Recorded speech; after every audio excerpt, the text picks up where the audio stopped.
That's what I'm talking about and who I'm referring to. I've been Chromanoki. This is Chromanoki song. I don't know why it's on this channel. Chaotic, Tiny Reed. I've sung on this shit before. Coming through with smooth, man, I got it with the cheese. Smiling everything cause it's a note that I'm he. I think it was on a new Spark. Confidently, I fucked it up, but I'm back. Within the confidently, before any senior, something like that, I don't know. Hey, welcome in everybody. This is Soul Sparked Radio, and I'm your host, Mr. Benu. And as you know, on this podcast, we got freestyle coming at you always, but what is freestyle to you may vary. It might be these hot beats. It might be these intellectual speaks. It might just be these rhymes and these flows. It might be a poetic unleashing. Whichever way that it comes, it might even be a YouTube ad. But we are loving everything that come through because we're free. There's no restrictions. There's nothing here to inhibit us. This is literally a live showing. It never stucks. It never sticks. It never stays in one place. It forever plays, and this dude on his bicycle, he's just riding into the sun waves. This is good vibes only hip hop. And it has, this is the first time I've seen this with a chill hop tag. So this is a chill hop lofi radio 24/7. This one started 3 months ago, but there's another version of this that's been going on for a while, and I've been listening to them just as long as I've been listening to chill hop. So yeah, this is LTB music. Guy riding a bike. Trippy background, wavy shit. With the sun blinking and shining and a bird just following, trying to just give it all its might. I don't know, sometimes I just want to speak and, just let you listen. And I feel like some people just want to sit here and feel the vibe that I'm dishing. Either way, they just love how I sound and what my voice makes them feel. And I'm okay because it's intended to heal. Because that's the free. That's the freestyle that I'm trying to bring. It's like a Reiki thing. Disto. Healing. With this voice, I'm bringing healing. It's nice. Even when I feel like I'm unaligned, I just gotta pay attention to the things that's around me. And then I can appreciate the things that's going on inside of me. I know I'm getting deep right now, but I got a funny story to tell. And I've been wanting to tell it, and that's why I'm on the mic. Man, it's funny. But this beat is not the right time. So let's see what plays next.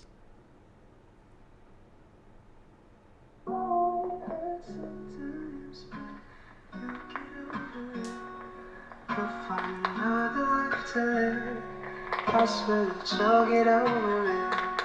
I know you're tired, got nothing left to give. You'll find another life to live. I know that you'll get over it.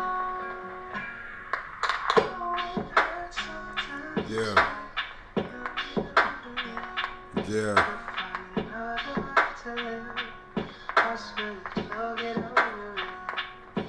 I'm just a feeling like I can, I'm feeling like I do, but I know that a nigga making moves. I'm just doing these things to help me see, to help me see myself I'm trying to be. Even though I'm not doing all of the things that I once done before, I'm trying to heat the new me up on the scene, Mr. But new kind of scene. But nope, I'm still missing previous he's. I'm just missing my old dudes. But I understand this new dude is in a whole new space. I'm in a whole new time place. Coming through real smooth, I gotta get myself moving on a galactical kind of flow. I'm bringing all these things from my lyrical, my dome may be expressing from my sacral. I'm just feeling kinda blessed, but nope, my mind be making me tricking like I'm stressed, but nope, I'm just tricking on this time that I'm blessed with, and I'm just interacting with this lessons of life. I'm just giving this bright, but nope, sometimes it be trying to dim this might, but nope, I'm strong, I'm standing here, I'm strong, I'm making sure I'm pushing on. And even if I gotta go ahead and submit myself to a place so others can gain some health and others can gain some wealth, I'ma do it.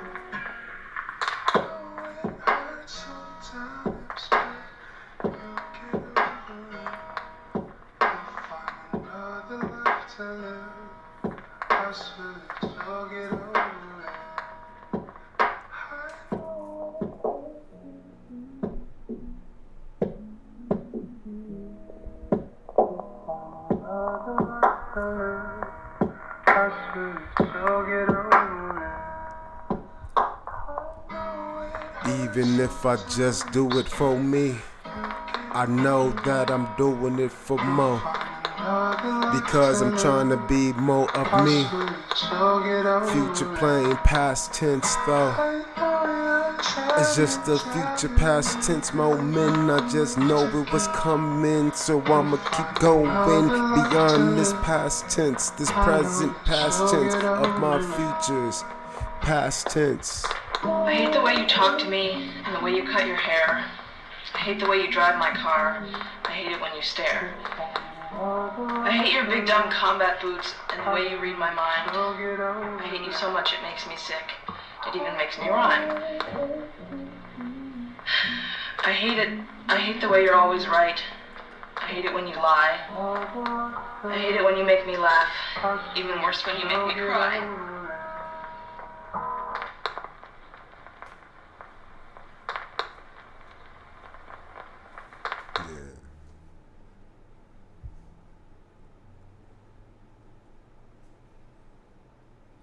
So, I think it's a good time to jump into that motherfucking story.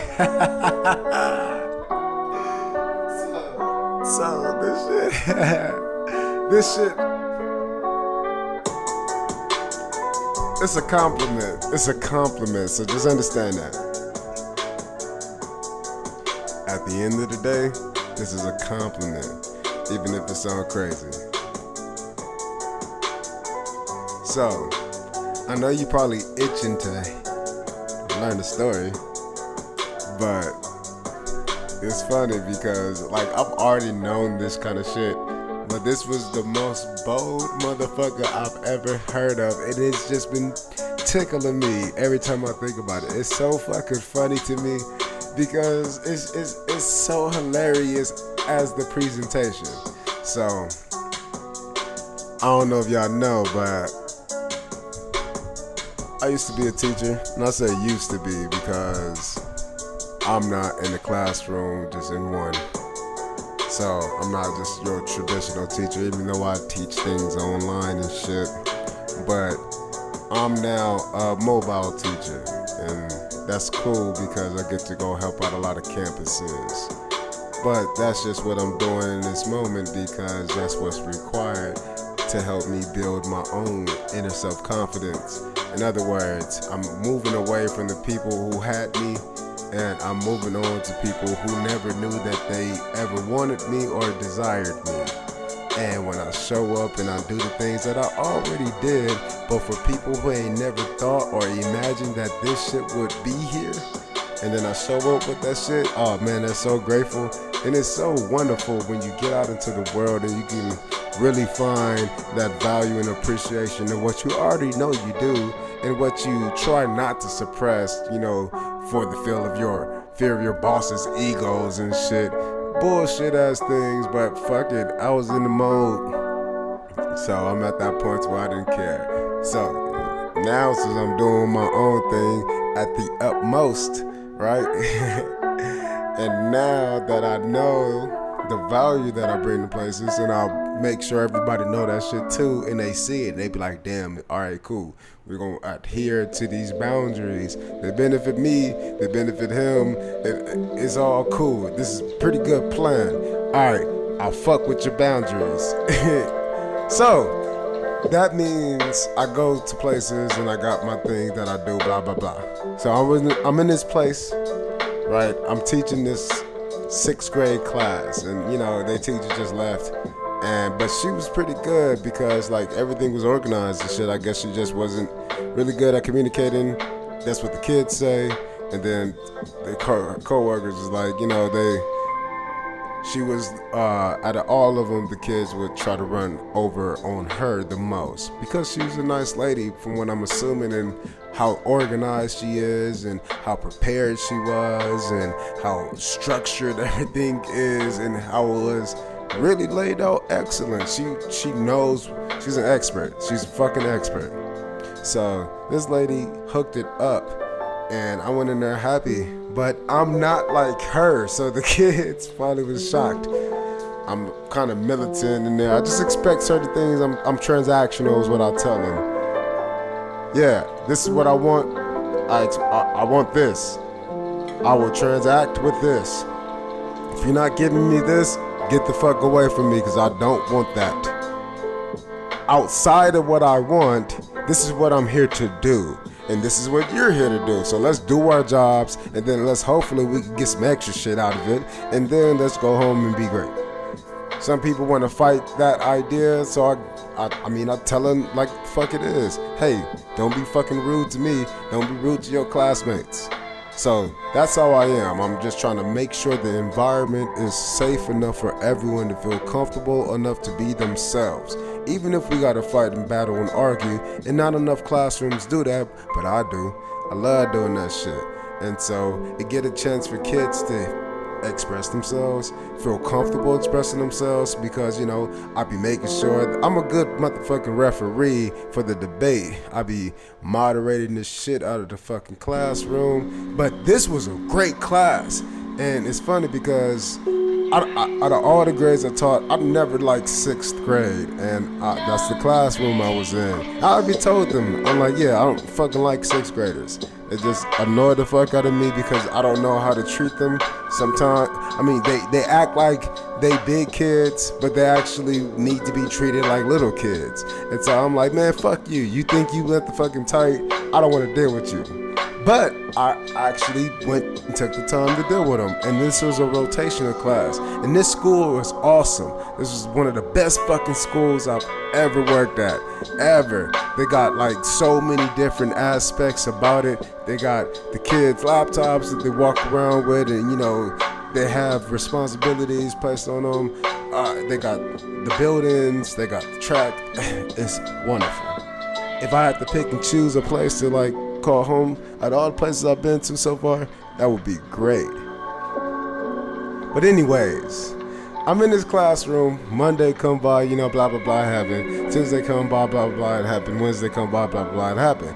But there were absent kids on Monday that was on Tuesday. There's kids who was there on Monday, wasn't there on Tuesday. So it was lots of shuffling happening.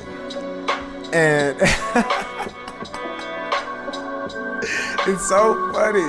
So I don't even know if all the kids know my name, and I don't know half them motherfucking names. It was 6th grade, 3 classrooms, and 30 kids in each one and more. So it was about 100 kids, right? And all of these kids loving me. They fucking vibing with me, except for the ones who I was telling them, pretty much, I'm not afraid to tell a kid you trash in kid terms professionally.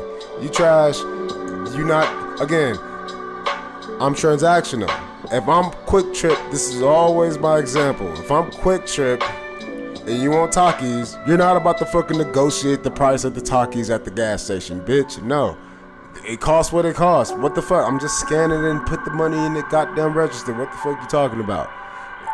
Ask somebody for some fucking change or something. But I can't change the price. And that's how I am with the kids when I'm teaching. I can't change what I got to do. I'm here to teach this lesson, this standard, this skill, this thought process, whatever. I'm here to teach. That's what I'm doing. I'm going to deliver it.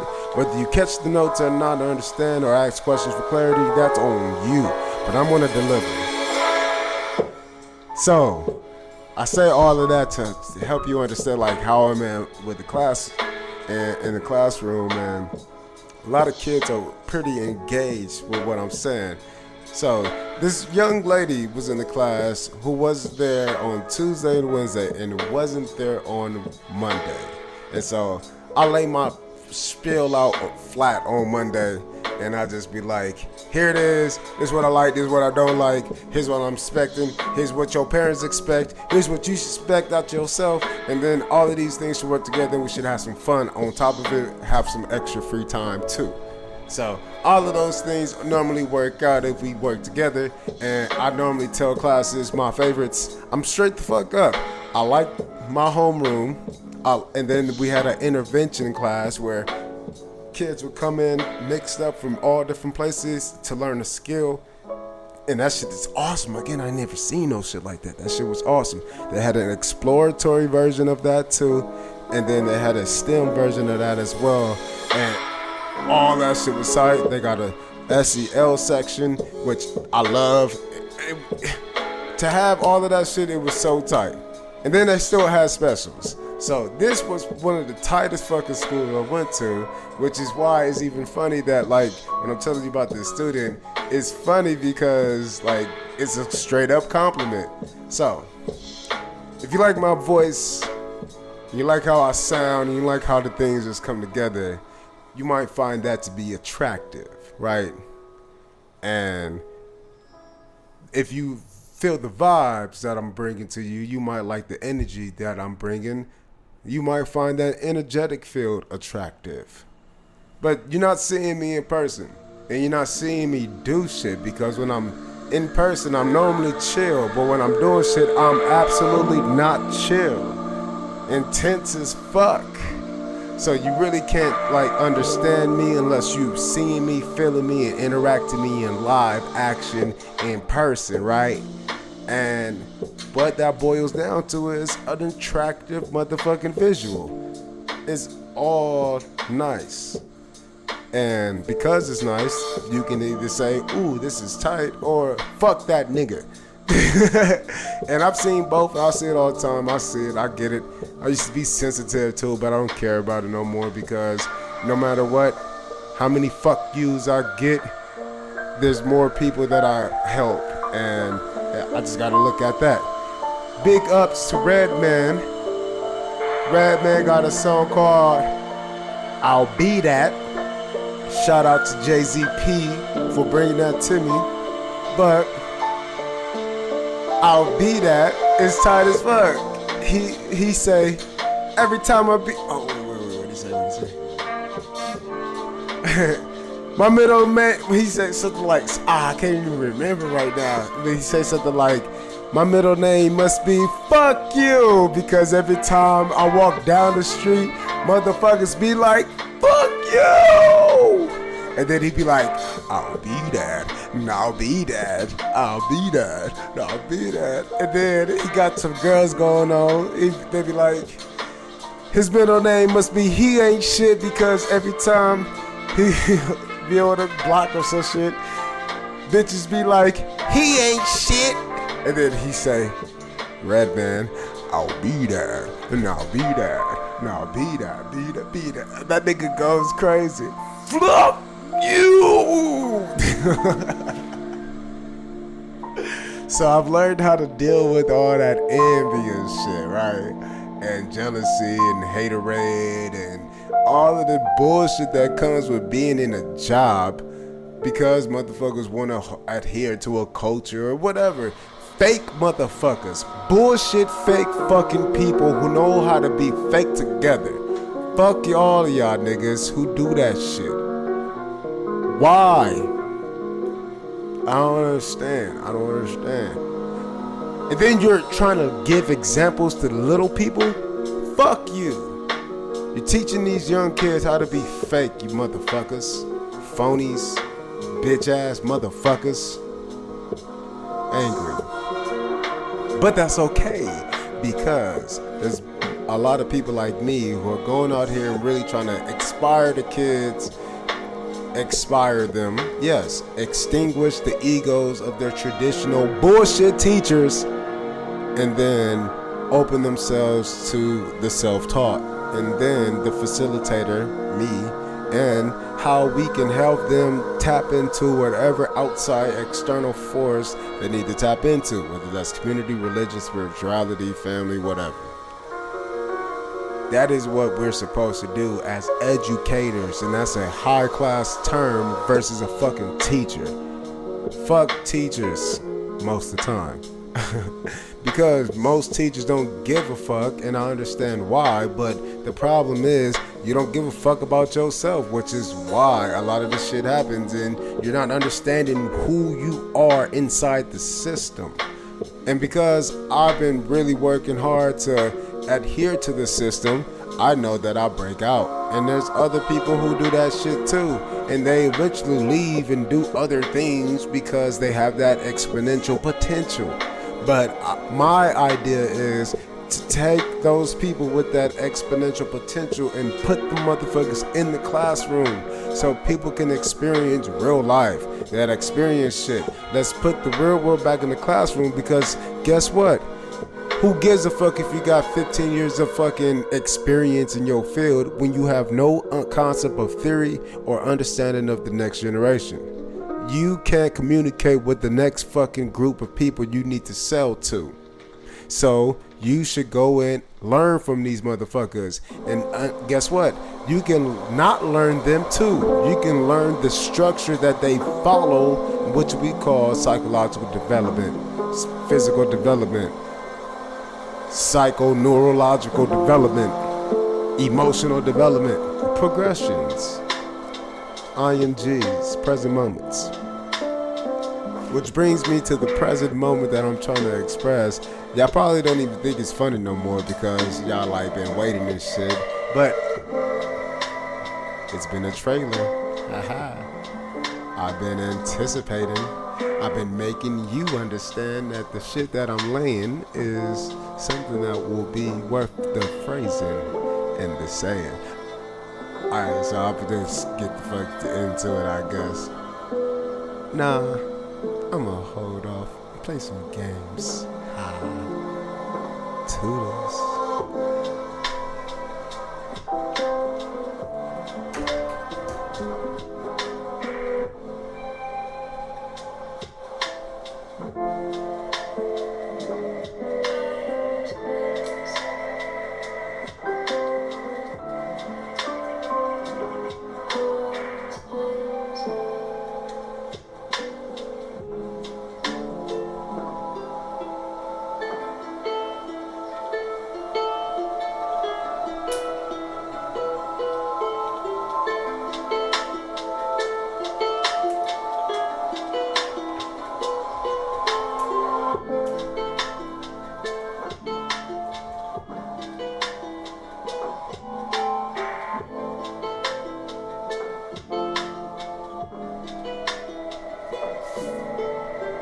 Alright, so back to the lesson at hand.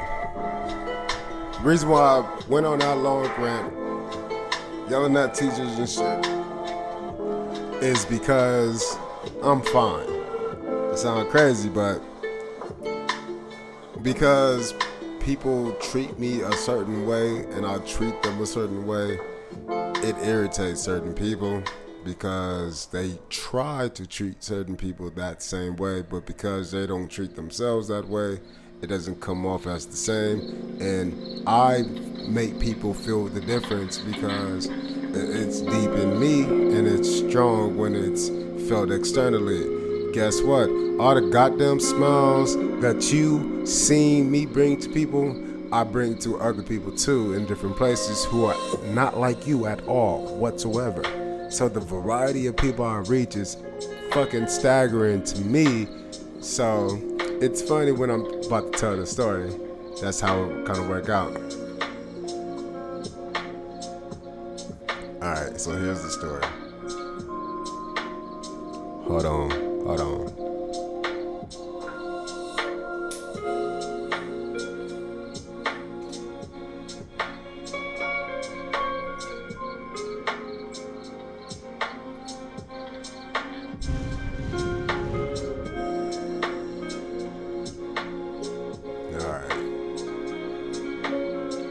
Here's the story. I ain't never heard this shit. So, Mr. New here, right? I go by my real name, but I bring my alias to the kids because I'm honest. So, Kyle is my first name.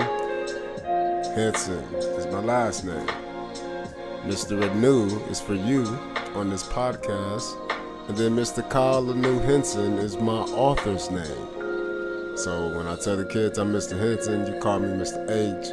Call me Kyle, I don't give a fuck. Just give my attention the way that you can do so in a respectful manner.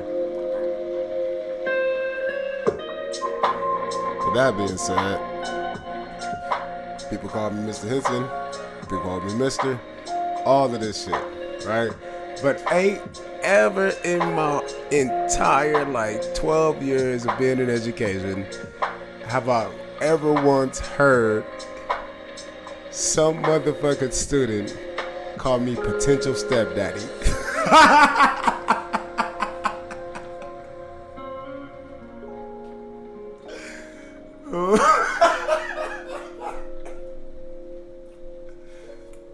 Yes, if you didn't hear that, I said potential stepdaddy.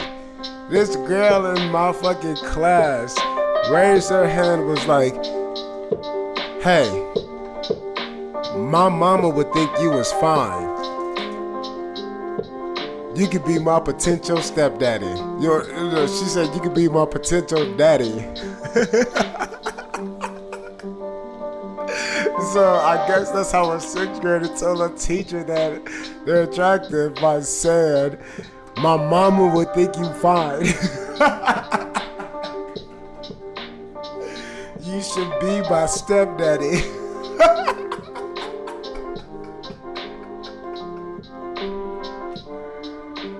That's the craziest shit I ever heard in my life. Bro.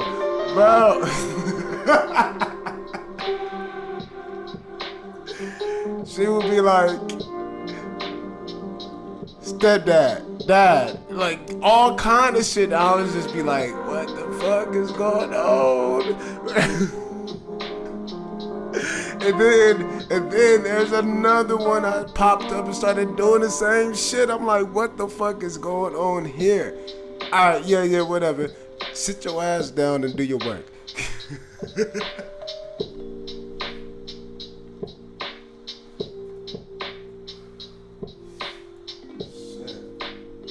So, Tuesday she was talking about potential dad, and I was like, yeah, whatever. And then I went home, bro, and I was just laughing at the fucking thought about it. And then, cause she kept calling me like potential dad.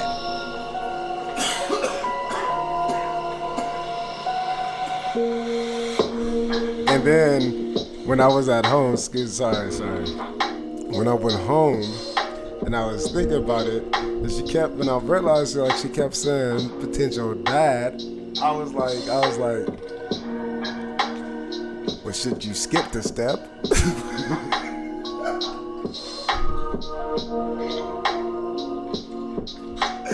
Oh, and I kept telling her ass that on Wednesday, she came into class on Wednesday and was doing that shit, and I was like, yeah, but you forgot a step. And she was like, aw. I ain't your daddy.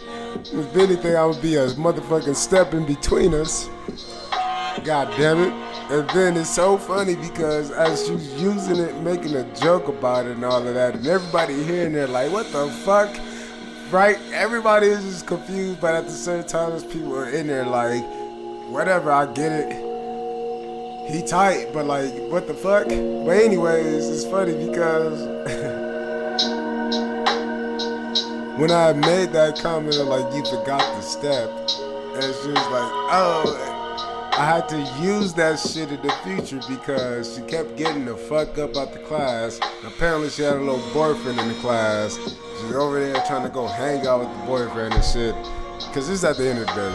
It said they don't do shit at the end of the day if there's something to do during SEL.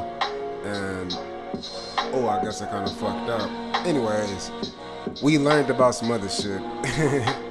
And went in there and she was like, hey, stepdad. I was like, didn't I tell you to go sit down in your chair?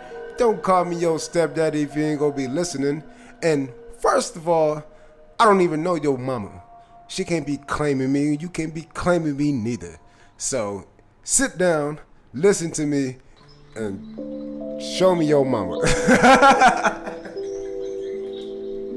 No, I didn't say that. I didn't say that. But it's funny because like they was trying to like fucking do kid shit, man. You know, want to do TikToks and shit because I kept telling them, yeah, y'all niggas is on the audition. I'ma choose to stay or not based upon how you motherfuckers act. And guess what? I talked to too many motherfuckers out of that 100. So I was like, hell no, I'm out of here.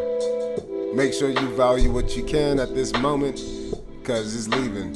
So get what you can. And I really did change a lot of kids. I seen them, like I've seen kids grow the fuck up right in front of me. And it was crazy because I didn't like this grade, 6th grade. But I had a blast with these motherfuckers. These niggas made me laugh so many different ways. And then they made me talk sternly, and I wasn't like emotionally scarred and angry and holding grudges. No, got a big voice on. That's all I say. You're 6th graders. I'm used to teaching 8th graders. So I'll put my 8th grade voice on if you want me to, but you're not ready for that because you're not at 8th grade.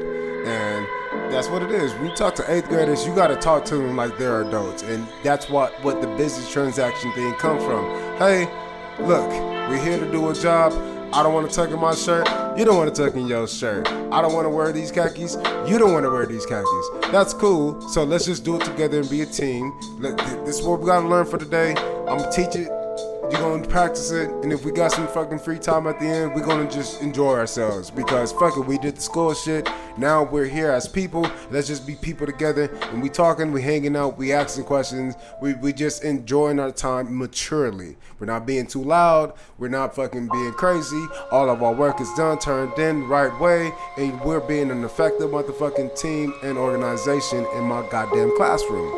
And as we're being these things, I take these principalities to other places because I like to string the curriculum together in the way that I think it benefits the kids from start to finish.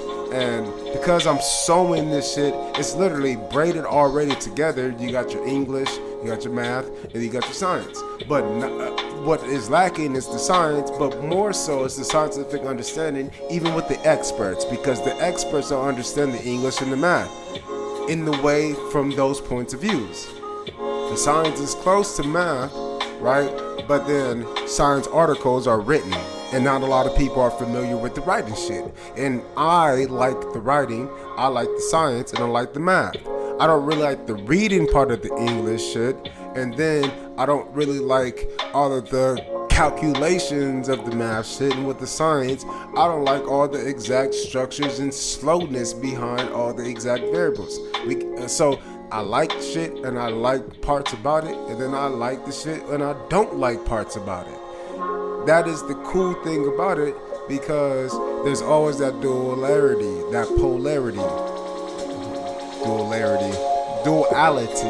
and polarity. Those are two different things. That's two.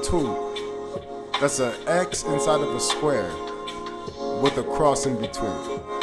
It's two ways, and then it's two ways in a different way. I teach this way because it helps you view things and keep value of things as you're viewing them. And math calls this value.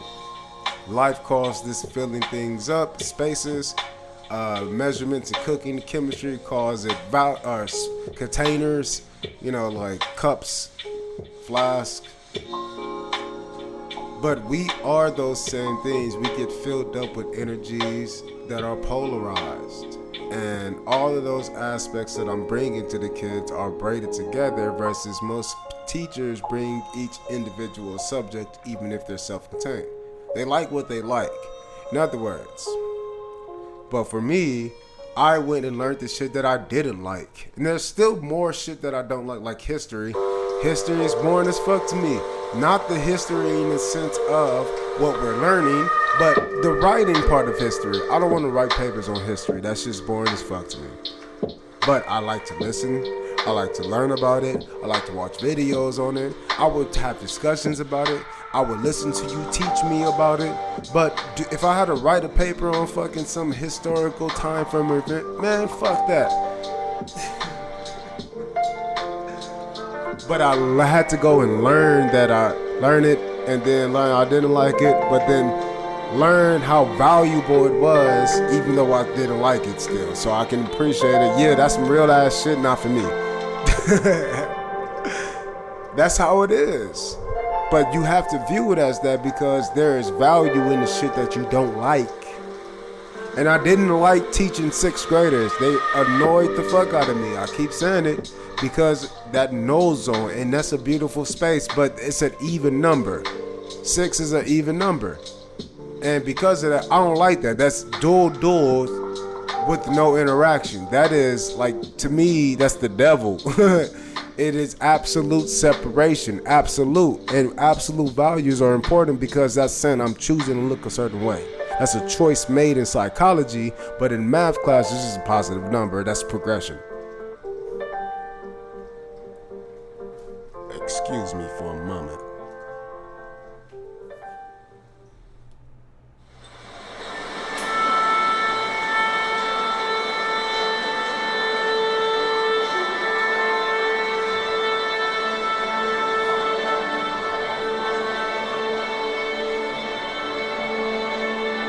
So progression, it happens in different places, but it happens in all spaces. And that's a tic-tac-toe in a three-dimensional flow, orthogonal to another tic-tac-toe of a cube. And that's a 9-dimensional charged space. It's 9 now because we still treat it as a 0 or no space. But then there's a 1 inside that space of nothingness, and then there's a unit denomination that brings that space into existence as a being in the present moment. Crazy as fuck. I know it sounds all that shit, blah, blah, blah, but hey, I'm always speaking some real truth if you go take the time to look. But if you want a quick trip, Gavin Wentz got this shit, even though people call him a crackpot, but I haven't really seen that lately because quantum physics and quantum computers and AI is proving this nigga to be true. But guess what? Fritz Wiki already was proving this nigga to be true with his theory on tire light. But then in between, you got a nice support beam with Nassim Haramein, one of the three. And he has his theory on particle mass being consistent on a scale.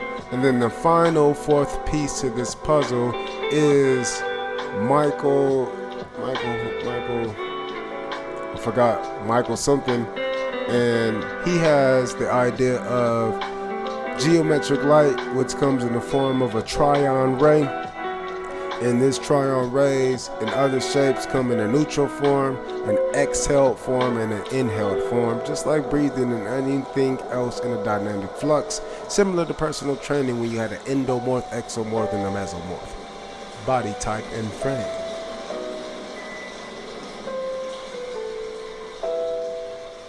There's also a triglyceride and a triphosphate. This 3-braid binding is the same feeling that I was able to bring to the 6th grade class when I was hearing that experience about that. I feel the counselor side of me.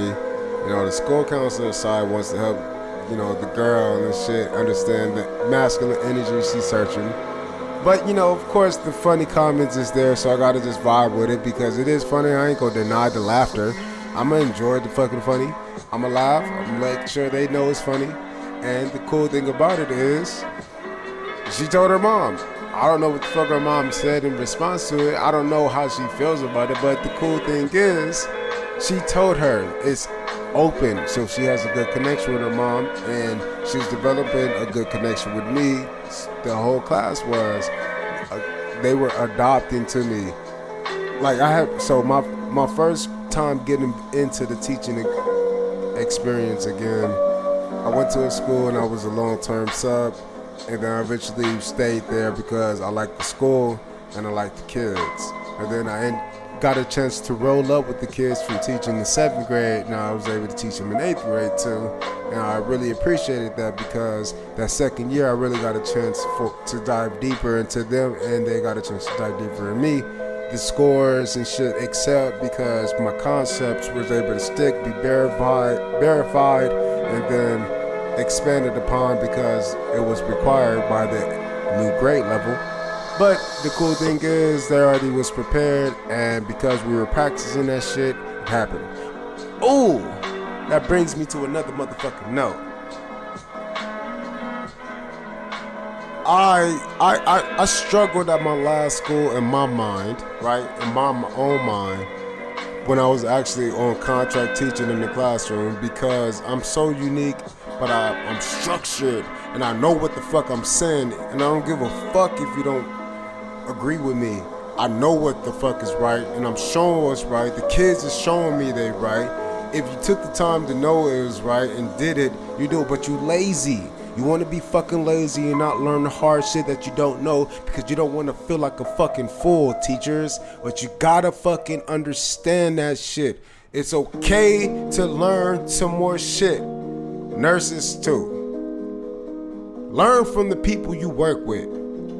But outside of that little angry rant, I spent a lot of time and I got a lot of backlash energetically and emotionally from people because I was forcing my students to do harder shit and learn things and concepts that they would need to know and prepare themselves for middle school. And I got confirmation 2 motherfucking day, and it was great. I didn't teach math, I was teaching ELA at this last school I was at.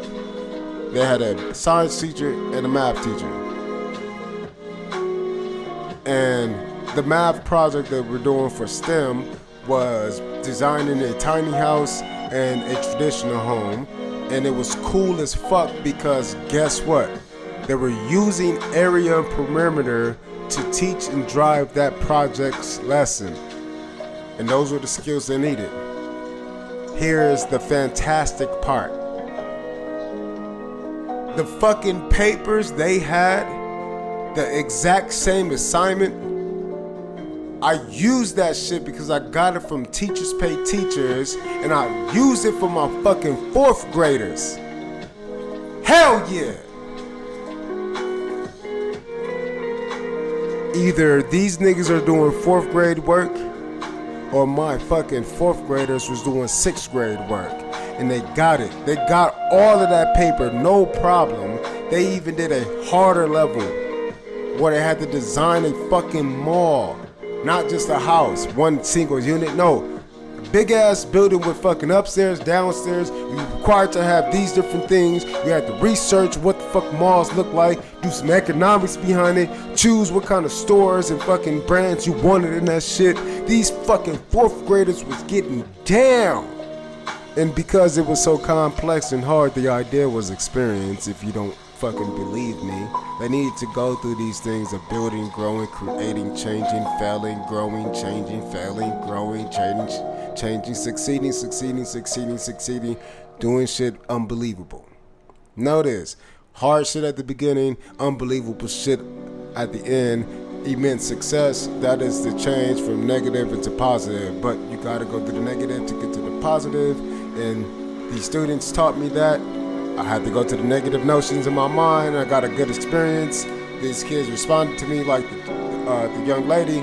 She was saying, Dad and stepdad and all that shit, potential dad. But the idea is, yes, you can receive good positive energy. I can tell like she needed that kind of structure. And the idea is I'm flexible as fuck, but I have to be very straightforward and have boundaries verbally. And so even though she was up and out of her seat multiple times consistently, the SEL at the end of the day for them is normally just relaxed as fuck.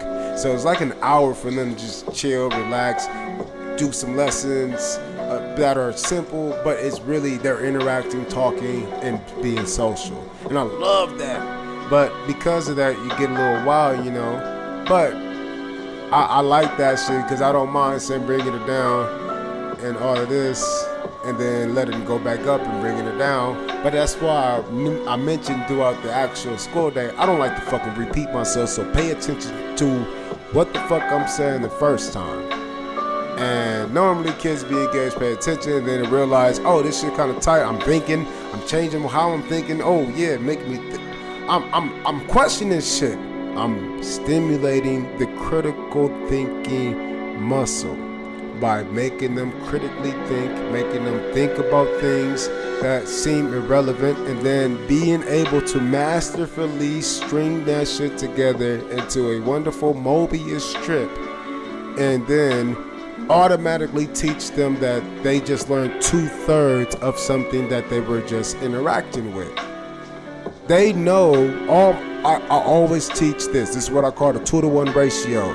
Fuck you if you steal this shit, and I'll come at you with full force of my spiritual team if you try to copy. So it's laid out, it's clear. Do not inhibit me. Do not take from that notion. The 2-to-1 ratio. 2 into 1 is the idea, but the mathematical frequency is 2 to 1. And then what that is basically it's 0, 2 to 1. If we're looking at the quantum flux field of the universe and the code frame that artificial intelligence can currently express it through. Again, cite me. Use this shit for the world. That's why I'm bringing it out here. But don't just try to copy, claim for your own. 2-to-1 ratio. There's another part to it. But anyways, you got two things, you turn it into one thing, and this is what we call a half a thing. And that's what I teach all my students. You got two things, it turns into one thing, which creates a half of another thing, or a new perception of a thing. And notice I keep saying thing because I'm super big on parts of speech. This is an old ass memory, but when I was in my youth, I was going to go get some meds from a friend, and he sent me to this other dude, and this dude was like an African dude, but this was the smartest nigga. It was like an initiation for me with like my understanding of black intelligence. And then I had another initiation on the spiritual side and like meditative practices from I would say a southern hemisphere initiation. This was a red-haired man, fair-skinned red-haired man who brought that to me versus the African man who brought the African intelligence to me. And it was cool because like I clearly remember these moments, and they were weird and oddball shaped. But when I met them, I learned a whole lot about like African sciences, which takes parts into wholes and wholes into parts.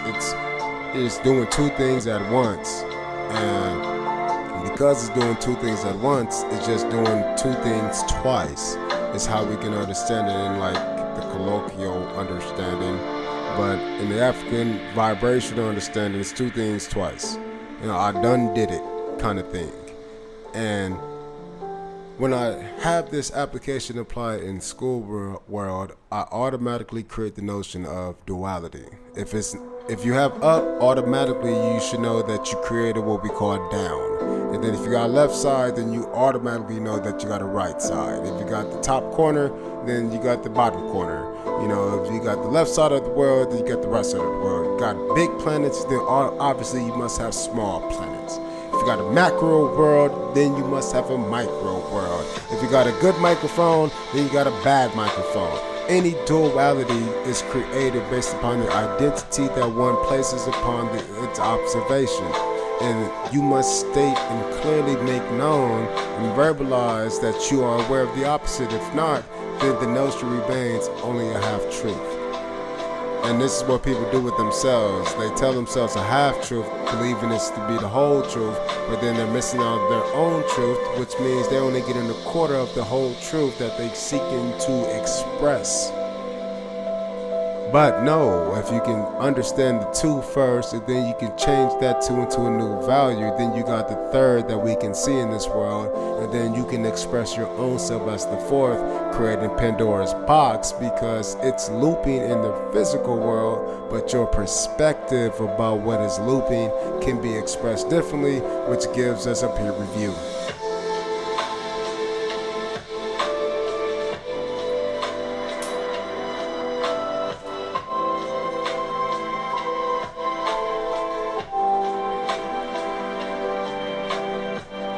So I really do be enjoying the fact that I got a chance to learn about the 2-to-1 ratio, and in particular the young lady got a chance to feel the energy of being a strong masculine man, controlling a lot of kids, understanding like attractiveness is nothing more than just what we visually see, because it's the energy behind it, it's the intellect that I'm bringing, it's the help that I'm providing, it's the nurture that I'm giving, it's the harshness that I'm also expressing. So none of it is not expected. They just know now, outside of all of this, it's a matter of responsibility, and they get that. They live freely, and you know, all the kids vibe with it. And then I guess I do shit that just not typical. I don't mind putting the money into certain things, but I'll put money in certain things that make kids understand, because if I buy them a soda or some chips or something, the kids will bring me something like that in return, opposed to like just doing something like a pizza party, which they don't really have the funds or ability to do something like that. And even if they ask their parents. But that's the cool part. I didn't mind putting my money and energy into the education, into the kids, more so than like anything else. Really focus on emotional, psychological development outside of just the academia. And because I took that mental, emotional aspect opposed to the academic, physical, and then emotional aspect, there's still no mental, cognitive structures being built upon inside the classroom. And then there's no emotional bonds attached to the mental emotionals. Again, pure emotions with understandings of how I should act with my emotions. Kids can express themselves. So because they can express themselves, they can't just give the pure emotion and then somebody come over and say, alright, cool, you mad, right? And then they can verify, yeah, I'm mad. No, I don't give a damn. Most of the time they say, I don't know. But then that's when you force them to know. You force the kid to find some kind of answer and say, I don't know is not an acceptable answer. I don't register. Give me some kind of reason as to you why you did what you did, or what caused you to do what you did, or where did you decide, or where did you get the notion that you should do this? You know, the 5 W's.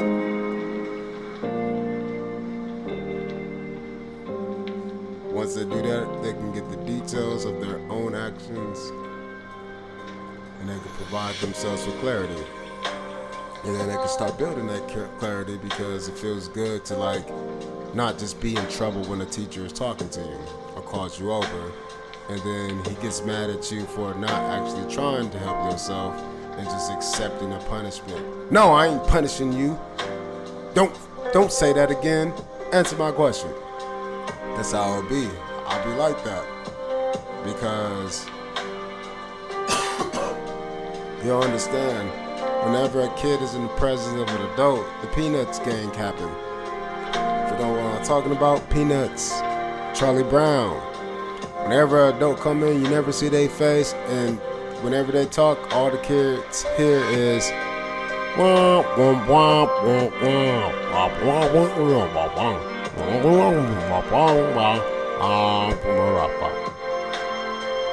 Yeah, whatever, nigga.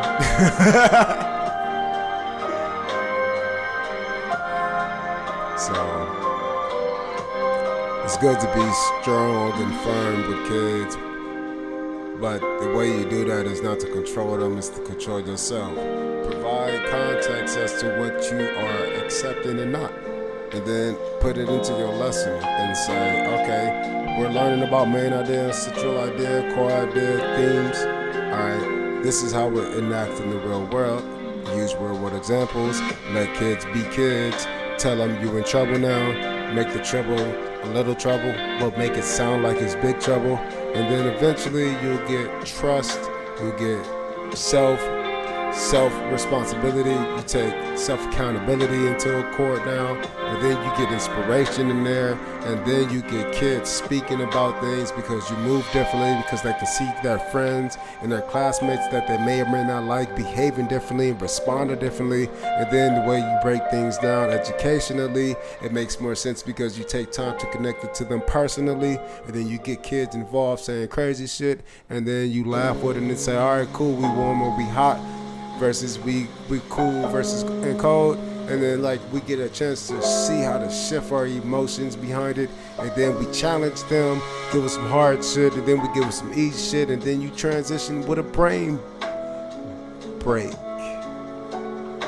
which is still the same topic, but now you're on the computer doing the same thing, reiterating the same thing, asking the same questions, doing the same processes, but now because it's in a new medium for the child, they're refreshed, they're brand new. It's like a spiritual division of that child's point of view. And now they're like excited again, a whole new second wind, and boom, you come in strong as a teacher, even though it might be draining you. But you should take the same the idealistic notions of the kids. All right, I don't have to stand up here, write on the board, and talk and walk around and check papers and shit. Nope. Now we're on the computer. I'm going to play the game with you. And now you beat me. I want to beat you. Fuck you. We're competitive. I'm the big motherfucking dog in this bitch. You ain't beating me, and if you do, congratulations, I'm going to give you a wonderful prize. But motherfuckers, you ain't beating me. So, try me. And that's how it is. And now they get that vibe of being competitive, and it's just like fucking playing games online and shit now. And now we got that electric vibe in the classroom. We all loud and cheering and excited to learn and get shit right and clapping and happy as fuck in that motherfucker. Yeah, cahooting it. But I really appreciate all my classes that helped me establish these things for this future people. I got my favorite classes. All my classes are great for all their own reasons. But, in the past, my first class that I rolled up with, I love them so much because I was going through so much then at the very beginning too. That was like the call. Killed, destroyed, rebirthed, sprouted. And I'm truly grateful for them. They're the reason for a lot of the things that I'm doing now. The podcast, my books, the book series, Yo Spark, Soul Inspiration, The Level Up. Man, I love all y'all so much. And then my class after that, it came through, my COVID class, and man, I love them so much because they believed in me from the very beginning. There's never any issues, and I spent the most money on them. I spent the most time with them. I spent the most energy with them, and you know what? They gave back to me. And so that next year was so amazing. My third year at this school was so amazing, even though we had difficulties with COVID and online teaching. We was good because I already was preaching online learning. And so when COVID happened, we already knew what to do. We was already doing it. And we excelled during that time frame. And they made me pretty much who I am today. They made me solid. And they're seniors now. They're seniors now. And I appreciate all of you listening or not. I love all y'all so much. And then I had the year after that. That was my hybrid year. And this was my most difficult class, man, because it was just hard for them because their teachers didn't do as well as I did with my classes on the virtual shit, so they was low, they was behind. But then I was expecting them to be higher because they know me, they've seen me, they've been around me, and they just didn't really truly understand what it felt like to be with me in a class. And my 7th graders was able to grasp it and catch it a little bit quicker than those 8th graders I had. But that's because the 8th graders, they were pushed and shunned in a certain way that made them feel like they were excluded.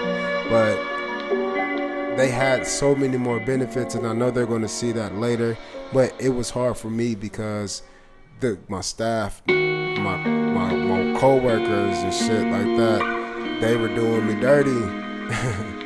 And it sucked because that kind of started bleeding into the students. And since I had 2 grades, it was hard on me. And then 7th and 8th grade influenced the 6th grade, and that really fucked me up. So, you know, the coaching thing helped me out, but at the same time, I had to get out. And that helped me out, man. They pushed me out in a way that I would have never expected. And I just took and ran with it because I trusted in my own God more than anything they was fucking with. And then I did my thing, you know, let niggas know some shit like it was. Pretty told niggas like it was. I know what you're doing. Fuck you. Don't fuck with me.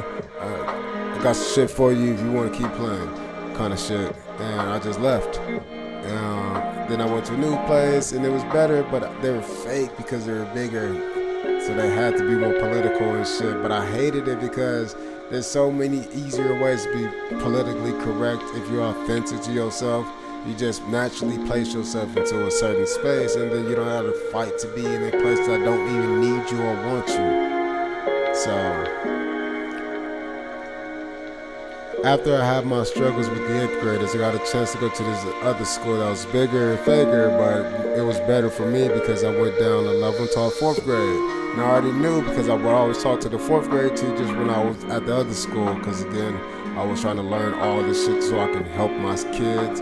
What were you taught? What ways were you taught? What curriculum did we use back then? What words and terms were used? I want to bring that shit back to you because I don't want to reteach it. You already been taught by a great teacher who consistently had the highest scores for fucking 5th grade. So it's like, okay, the 4th graders know what to expect to go into her class. And then when I went to the next grade or next school, I applied the same shit she did for 5th graders, but for 4th graders. But because I taught 8th graders and I was able to sew those fucking 3 braids of fucking curriculum together, then I was able to deliver an extremely potently new experience. It was extremely potent, but it was brand new, so it was like strange. And I missed my 4th grade class so much. That has been, out of all my classes, like the ones that helped my soul and heart heal the most, because I got the chance to see and they believed in me because they didn't know anything but it. And I miss them. I miss them so much. Like, I'm so excited to see what they become, because after that, I went for a little stint with a 2nd grade class. It's even smaller, and what I learned from them is they're like 4th graders, but they literally truly just don't have range, is what I want to say. That's a good way to put it. There's no range in the 2nd grader's brain. None. It doesn't exceed a certain boundary. That's how it is. It's just they tap out at a certain point, and that was the most unique thing that I experienced, because the expectations for them was weird. I just don't think they was presented correctly, but it worked in certain ways. But even when I was at this school for a short time, the parents was coming up to me like, man, you're the most unique, amazing teacher I ever seen. I ain't never seen nothing like you. Nobody, as many times I've been here, like none of the teachers here bringing us to our kids. They're just standing around doing nothing. But you talking, you interacting, you make sure kids are sitting off properly, giving high fives and shit, making them feel good. You talking with us, giving, relapse and summaries of my child today. It seems like you care, you pay attention, and you be actually helping my kid one-on-one, and then everybody else. and that's what it do, and I be tired. I be giving everybody attention, one-on-ones, niggas, hella attention, coming back and back and back, and then I'm teaching the class, all of that shit too, and then everybody don't really know how to be a person, so I'm getting pulled everywhere. It's crazy. And then that brings me to the kinders that I taught, and I was pretty much like a assistant teacher in there, which was cool because she needed help teaching that kindergarten class. A whole bunch of kindergartners, no spare program, a couple of high functioning autistic kids in there, and then a couple of low ones. So like it was hard to teach 32 kindergartners with no extra help, and she was in a tough spot. So the two most tough kids, we came in there, one had support, the other one had support partially, came in there, helped out. That changed the game, and it really helped me understand that, I just need to love on kids sometimes too. Hey, I know it's hard right now, let's just sit here and just, take a nap, let's just rest, let's just hold the bear, let's just, be by the blocks, and just chill. I get it, I'm understanding to slow down now. And then I went back to the 2nd grade class, and then I went up to the 6th grade class, and then I'm telling you all of these things, how I feel nurtured by the 6th grade class. Now, even though I didn't even want to give 6th grade a chance prior, it's just this lap that I'm taking, this Mobius strip. Again, there's two halves of one thing that is two parts. All of that shit comes together, man, into a Pandora's box of volumetric space. And these experiences in this present moment, they come through as vibrations of feelings matched up with memories and experiences. Again, those are all different segments, different quadrants within a square or quadrilateral. But when they come together, it's just a simple quadrilateral. Whether that's a kite, square, rectangle, then you can get into your cuboids, your cuboids, All I'm saying is that you're expanding when you can scale through the different levels of life's development. Parents, you guys got your kids, they grow up, then they leave. You don't understand what it feels like to be a parent to a little kid unless you have another baby. But if you got a 4-year degree, you can go get yourself registered and clear with the fucking the government, and then go into a classroom and teach, whether you're a teacher's aide, paraprofessional, substitute. Go just understand what it means to be a kid again by being around kids again, and don't try to control the kids. And if you are trying to control the kids, understand that that's what you do as an adult. That's a reflection of yourself, a mirror image. The kids will show you because they don't have any baggage, and then the kids who you can tell that got the baggage, you better understand that's you, because there's a part of you that got some baggage. And then there's kids who don't got any baggage, securely attached persons. You gotta know how to fucking change. You can't talk to them the same way. You're gonna break them. So you gotta understand you can't be all of you that you wanna be. You gotta be all of you that you actually are. And that means changing who you actually are in different spaces, in different time places. Making sure that you do the things that you need to do to keep you pacing on higher paces, so that you can understand you want a new higher wave. I call it signing. I'm just signing these airways with my voice as I'm rhyming. And I'm just doing all these things, helping you feel supreme, like I do with the children in the education system sceneries. Yes, I do it big. I'm coming through smooth, Mr. Renew. I'm coming speaking about this higher level kids on the shit. Speaking all these things that we do, 2-to-1 ratios is how we live. Doing all these things, making sure we just giving ourselves a new, brighter sceneries up on this groove. Making sure we tune into a new vibrational mood as we make a move. I'm just a deep breathing, Wim Hofing, yeah, I got the feeling. I might be doing quick yoga, sun salutations, yeah, you know I'm getting folded to a higher breath. Coming through, I'm step leveling up, you know I'm about to get my exercise in. Or maybe it's just time to eat.